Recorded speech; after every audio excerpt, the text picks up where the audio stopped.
తెలంగాణలో ప్రస్తుతం మన రేవంత్ రెడ్డి పరిపాలన ఏ విధంగా అనిపిస్తుంది?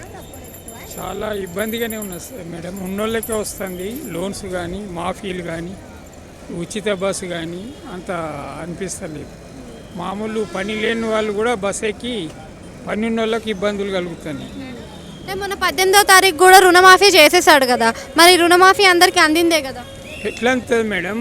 కేసీఆర్ గారు ఉన్నప్పుడు నీకు 19 కోట్ల రూపాయలు ఉంటే 7 లక్షల రూపాయలు 7 కోట్ల రూపాయలు ఇచ్చి నీకు సగబెడతా అంటే నీకు ఇద్దరికి వస్తే ఒకళ్ళకి వస్తలేదు. ఎక్కడికెళ్ళి అమలు అవుతలేదు. అది కూడా సక్సెస్ లేదు. క్యాలెండర్ కూడా ఇస్తా అంటున్నాడు కదా మన ఆగస్టు 2వ తారీఖున.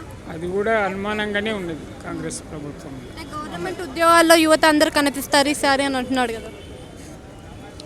అది కూడా అన్నీ ఇప్పుడు కాంగ్రెస్ రేవంత్ రెడ్డి గారు చెప్పిన ఏది చెప్తుండు అవి ముగ్గురు ఉంటే ఒక వాళ్ళకి అందుతుంది, ఇద్దరికి అందుతలేదు.